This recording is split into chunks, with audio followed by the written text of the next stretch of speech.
Welcome to All Things Financial with Jack Driscoll. Each week, Jack takes on all things you thought were hard to understand about your finances and makes it fun, easy, but most of all interesting. From insurance to the best way to save your money and squeeze the most out of the dollars you put aside for your rainy day. And now, you have a friend in the money business. Here's your host, Jack Driscoll. Welcome back, everyone, to another edition of All Things Financial. I wanted to talk to you a little bit about this beginning of the year planning for college financial aid, and what is financial aid. Financial aid is misconstrued all the time when we get to the applications or we get to the college itself and we talk with the financial aid administrator and they say you have loans available to you. And we think that's financial aid, and I don't think that's financial aid. So when you hear the words loan, my caution to you is all that is how to pay the burden yourself with really little or no help at all. When I see financial aid and that word aid, I'm looking for grants, I'm looking for credits, I'm looking for free money, I'm looking for scholarships. And if we're not including those in the package, I don't see how we can call that actually financial aid, and I don't want you to misunderstand. So when we first start this process, we go to FAFSA. That's a government agency that helps us qualify and see what we can qualify for free money. And that's free money from the federal government, state government, that's free money from even the schools that we're going to, and it's free money from different associations and the alumni associations at these schools. So what we're trying to do there with the FAFSA process is apply, and you can apply online, FAFSA.gov, and you can get on there and try to see with your financial information from a year or two ago, from your tax returns, input all the information and answer the questions they're asking for. And at the end, you're produced a result that's called the expected family contribution, the EFC. And if that EFC, for example, says $5,000, then that in loose terms might mean that your family is only expected to pay $5,000 toward that year's tuition. Now, that's not really how it works, but it's a general guideline or a starting point. So when you look at that EFC, after you complete that FAFSA, then that form, when you push submit, gets submitted to all the different agencies with the government, federal and state, who have grant money available. So my first caution at the beginning of a year is get those in fast. They run out of money, and it is first come, first served. So when you fill out one of those forms in April, you may have missed the money, even though you qualified for grants that were available. They're out of the grant money. So start that process early, get your FAFSA in, and you will find many times you're contacted by the schools that you selected on that FAFSA as your first, second, and third choice are contacting you with grant and scholarship opportunities. And they don't have to be scholarships because your child's good at sports. Sometimes it's just scholarships that are available because of the major your child's trying to get into, and they're looking to try to help expand, I guess, that area of their studies, and maybe not as many people are using that as their major, let's say. So you end up with a grant where had they chosen a different field of study, they might not have gotten a grant. So there's a lot to this. Get started early. Now, the next thing I wanted to talk about is when we get to college funding, what we want to do is figure out, what if we cannot get any grants? What if we cannot get any scholarships? Well, then we get into a situation where you might be on your own, but there are tax-efficient ways and really actually a lot of favorable ways to try to get yourselves some money. So the first thing I wanted to share is there are scholarships available This has nothing to do with government agencies that you might be in your student might be eligible for that you aren't even aware exists. There are so many organizations that have scholarships. They might be $500, they might be $1,000, but there are some people who actually make a real strong effort at applying for these scholarships. And the scholarships are many times you're writing an essay for the Elks Club or the Lions Club, or it doesn't matter what the organization is. It could be the financial planning organization, or there might be some archery clubs that are trying to, the world is your oyster. There are some books on this at the bookstores. You could search these out online. If you want to go to the police academy, if you want to go into filmmaking, there are usually scholarships available. Even local life insurance companies or local chambers of commerce or whatever. You'd be surprised at how many scholarships, get this, go unclaimed. The money's available and no one applied. So that's actually a special art in itself, is applying for scholarships. So if you say, hey, we need some help and we want to try to get into different schools or different majors, and we might not be able to do that for the funding, you might find yourselves very successfully able to qualify for many, many, many different scholarships you didn't even know existed. I have talked with some families and some students who have taken that to the next level, that effort to the next level. It's free. It's a free effort to do. It doesn't cost you any money. It costs you a lot of time. But you're getting paid for that time because there are so few recipients of many of these scholarships, and so many of the scholarships go unclaimed at all. There are some music scholarships I know that there's no applicant for.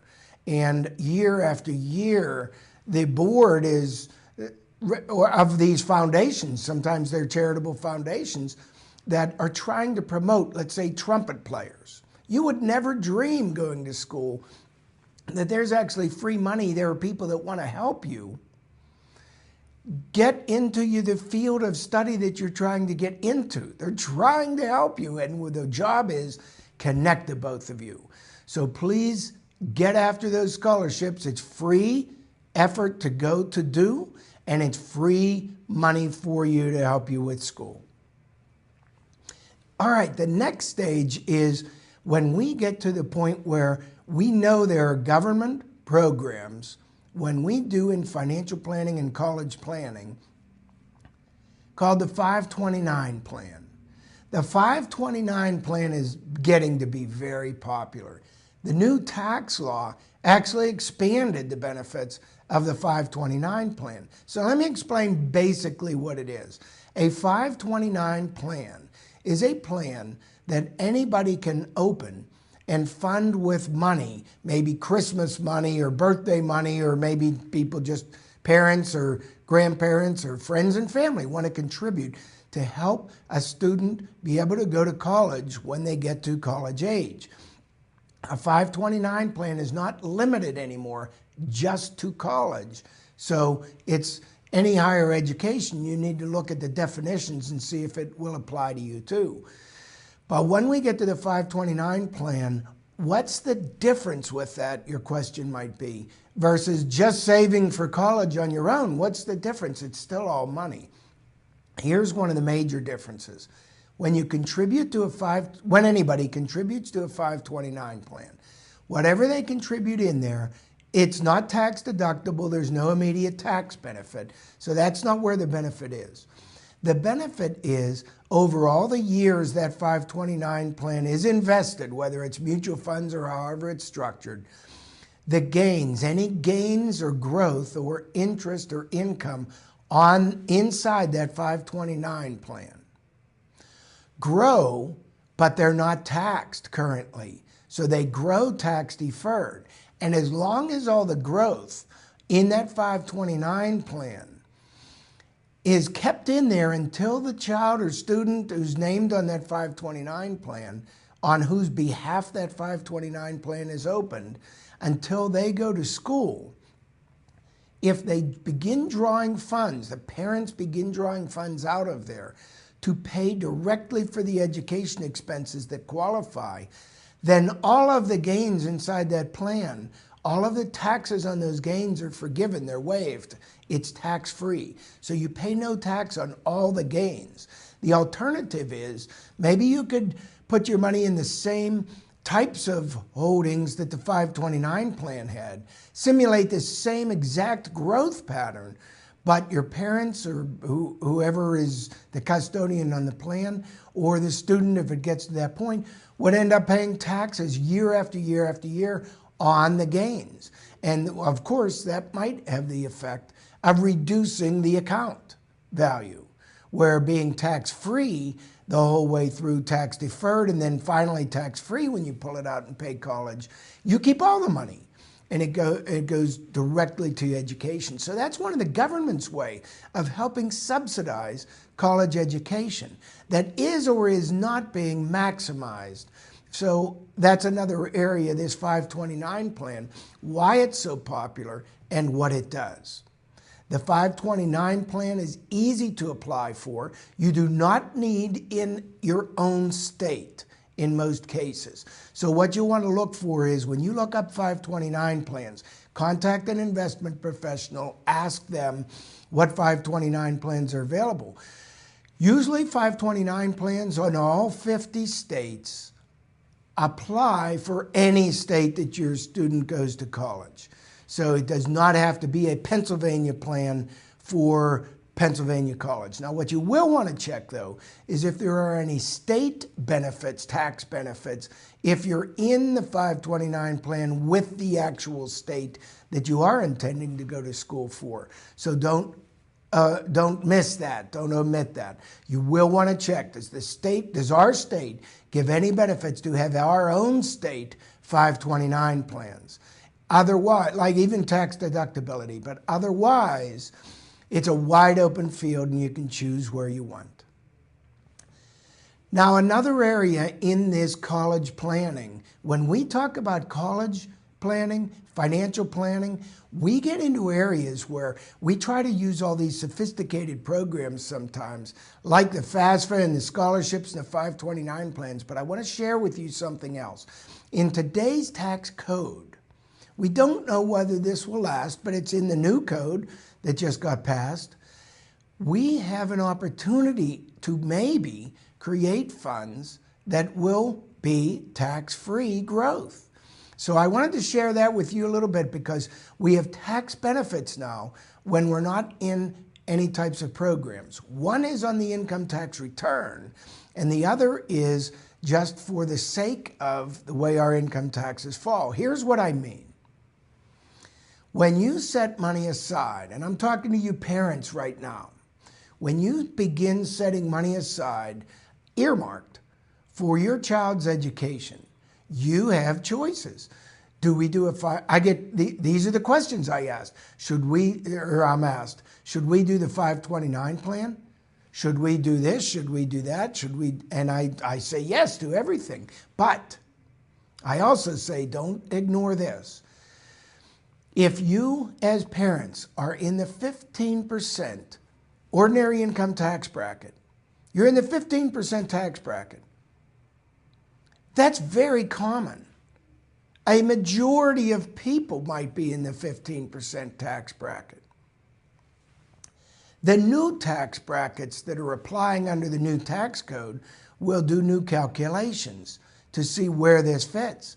But in the regular scenario that we have right now, if you're in a bracket and we're not in a 529 plan and you have mutual funds or you have any investments with capital gains, you are typically taxed every year on the realized capital gains for that year.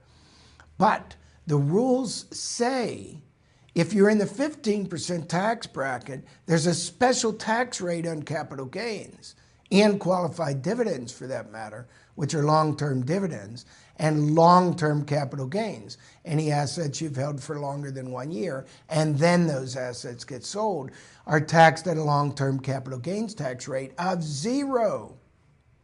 So we're looking at this 529 plan saying we want to get into the 529 plan to get tax-free growth. And then we say, wait, do I have to be in a 529 plan to get tax-free growth? And in many cases, the answer is no. You could walk right into some category holdings that you could be saving in for your child's education and end up still paying zero tax because you're in the zero capital gains tax bracket and don't know it. So now you don't have to be in any special programs and you still get the same benefits. Talk to your tax advisors because that's an overlooked and really unseen benefit that many people are missing out on. Okay, let's talk about something else. We get to this college planning and we're in the accumulation stage of college planning. And then we finally get to the stage where our students are in college or higher education, anything that qualifies as higher education. And we're in a situation where if we've not planned well till now we might have a problem with where are we going to get all this money? Are we going to have the student pay for it and we parents are not going to subsidize or support it? Or are we as parents going to subsidize or fully support it?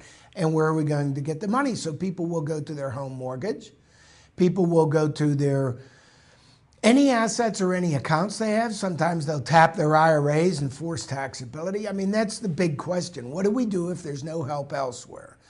Well, the first thing is if you're putting any expense out, there are many times are tax deductions on your tax returns that you don't want to miss. The American Opportunity Credit, the Hope Credit. There are credits available that help you pay the bill.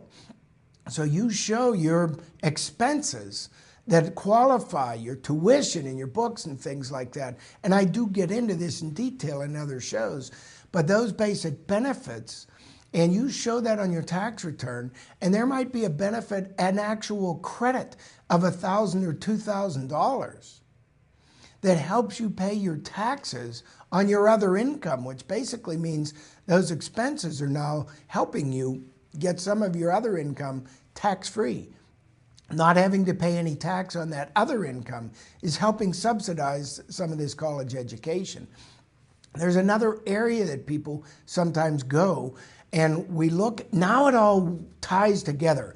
FAFSA, you have to qualify for FAFSA. Is your income too high for FAFSA? Does the student have too high of assets for scholarships and to be able to qualify for scholarships and grants? Is the income too high or are the assets too high?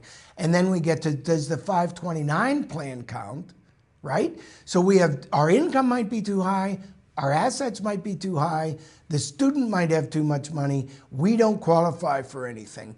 Well, in reality, there are other opportunities sometimes that are neglected. One of them, where people will go into the home mortgage and pull money out to pay for college. Another one is people will go into their life insurance and sometimes pull their money out for college. So what you're looking at are there tax efficiencies with where to pull money if you have to pull money out. And you'll find that some money is treated differently on taxes.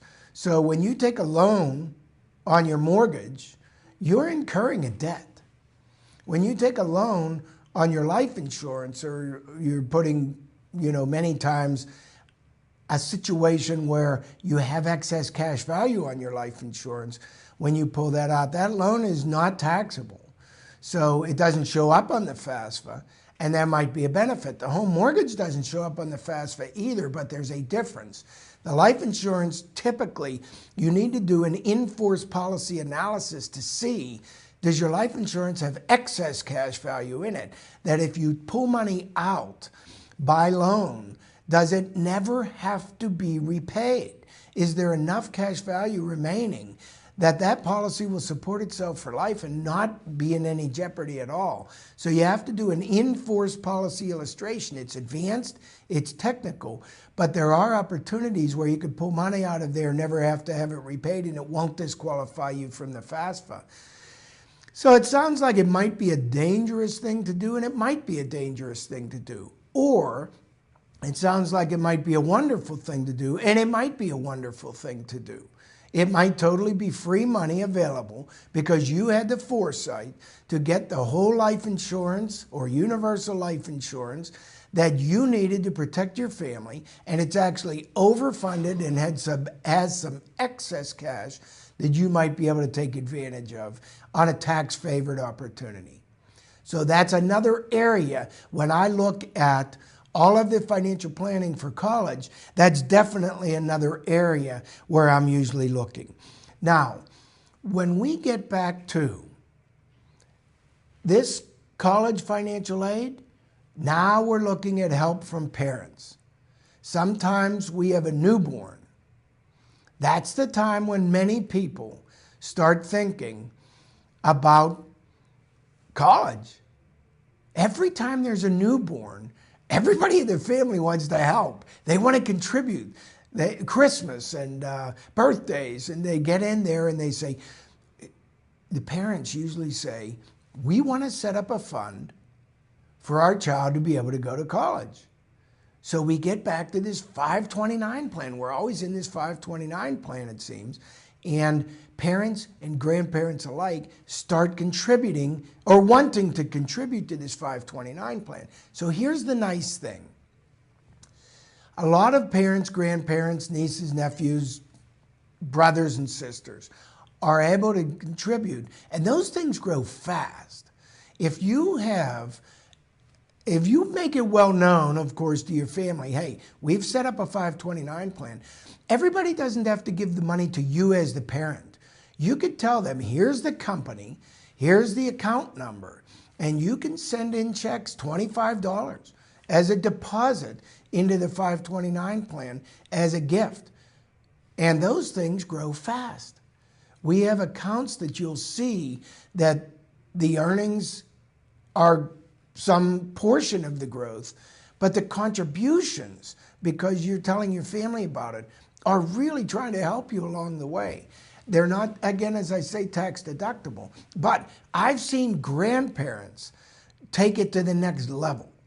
Grandparents will say, how much are we allowed to give to our grandson or granddaughter? And I'll say, well, what do you mean, how much are you planning to give? What do you have in mind? We want to give $100,000 a year or whatever, or we want to give $1,000 a year, okay? Well, that's a big difference. So I'll say, okay, what are you trying to do? And they'll say, I'll get two things. We're trying to help for college, and I'll say, okay. And the other one is we're trying to avoid inheritance tax. We're trying to gift, this is 70, 80-year-olds, 90-year-olds. We're trying to start gifting money now to the next generation. So we will look and they'll say, how much can we do? You know, the limit was $14,000 a year before you'd have to file a gift tax return. So we'd say, okay, $14,000 a year. Well, in a 529 plan, there's a special rule. Every year, a grandfather, for example, is allowed to gift $14,000 a year to any other individual, right?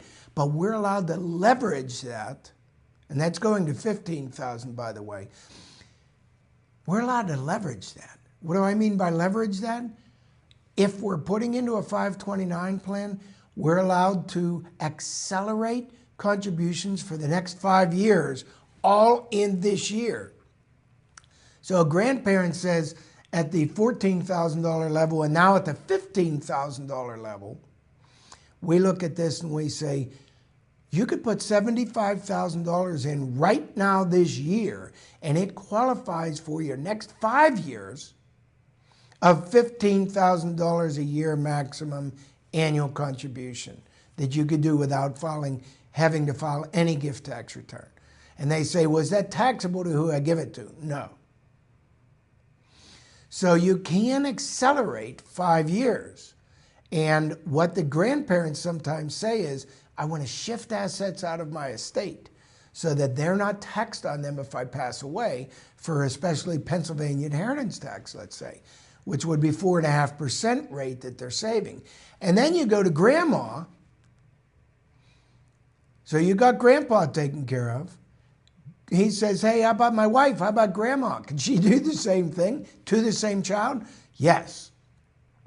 So it's an estate transfer strategy to help them in their estate planning, and it's college planning for the student. So then you get, that was to Johnny, let's say. So grandpa does it and grandma does it. Now you've got Judy, the daughter, and they say, can we do it to her too? And they do it to her too. So they've transferred $300,000 all in 1 year to a 529 plan for John and Judy. And here, those accounts now will grow tax deferred and be tax free at the time of college, even if now the grandparents are long passed away. What a marvelous gift that they were able to give. So brothers, sisters, grandparents especially, keep that in mind. That's a marvelous, wonderful gift for the future, even after you're gone, that you'll always be appreciated for. All right. The last topic I really wanted to do when this college planning was tie this all together. This college planning, financial planning for college, scholarships, FAFSA, American Opportunity Credits, Hope Credits on your tax return, zero capital gains tax rates, borrowing from your life insurance or your home. Let's back up for a minute. Let's summarize all of this. There are many strategies, many advantages, and many opportunities for helping reduce the costs of college education.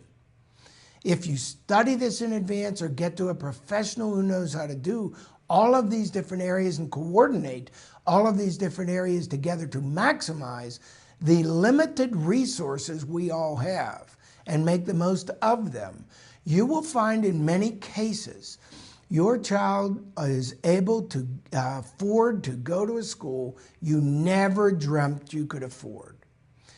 We've seen cases where you look at state schools versus private schools, and private schools might be 3 times or 4 times the tuition of the state school.